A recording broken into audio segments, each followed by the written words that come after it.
Okay guys, so in this video we are gonna talk about how you can run Windows 11 in Windows 10. Yeah guys, this topic is kind of confusing guys, but let me sort it out for you. So see guys, in my PC I have Windows 10 and what I want is Windows 11. But I don't want to lose my Windows 10. You know what I'm saying guys? It means guys I want to run Windows 11 inside my Windows 10. But I also don't want to dual boot and I don't have to create any kind of pen drive or bootable USB etc guys. I have to do none of that stuff, but still I can run Windows 11 inside of my Windows 10 machine without even dual booting it.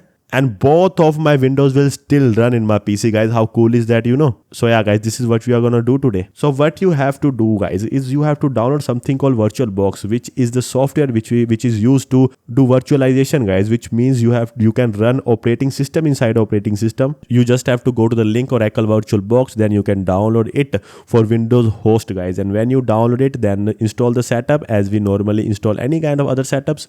This is the same. When we install the setup guys, then your virtual Oracle box will run, but what we need is a Windows 11 ISO because we have to download Windows 11, right? Only then we can install it. So guys, what we are doing is we are installing Windows 11 inside a virtual machine, if that makes sense. Okay, so what you have to do is you have to go to Google, then search Windows 11 ISO download. After going to that, select your language here and the edition of the Windows 11 you want, then just download the ISO guys. The ISO is 5.4 GB as you can see, and yeah guys, it will download fastly guys because it's from the Microsoft site and their servers are very good. So yeah, when we have downloaded the Windows ISO, then what we have to do is we have to install the Windows. Okay, so to install the window, what you have to do is you have to open Oracle VirtualBox, then go to new. After going to new, name your virtual machine Windows 11. Don't leave any kind of space there. When you name your machine, then you have to do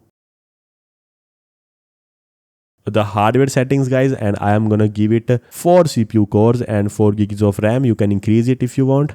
Then create the virtual hard disk guys. I mean, you can just select the size you want. I will select 80 GB. Then I will go with finish. When we go with finish guys, then you can power your Windows 11 up, and when you power it up, it will install like we install Windows in our normal PC guys. So it's just virtualized right now, but it has its own RAM, own CPU, own settings guys. So yeah, this is very cool. So we have to just install the setup. As you can see, Windows 11 is installing right now on my PC, and it will take some time. Grab a coffee guys, and then we'll get back. As you can see, now the Windows 11 is done guys, but the screen is not full sized and the resolution is not good. What you have to do is improve the resolution and also the performance of Windows 11, otherwise we will not like it guys, because we need good performance too. So to do that, we have to install the guest edition setup. You can just go to guys devices, then insert the guest edition CD image. After inserting that, you can just install that. After doing that, you can just restart your virtual machine. Then after restarting your virtual machine, then as you can see, now our machine is in full screen and also the performance is also very improved guys. So yeah, now my Windows 11 is proper functioning inside of my Windows 10 guys in a virtual machine. I hope guys you liked this video. If you did, then please leave a subscribe and a like, and I will see you guys on my next video. Till then, goodbye.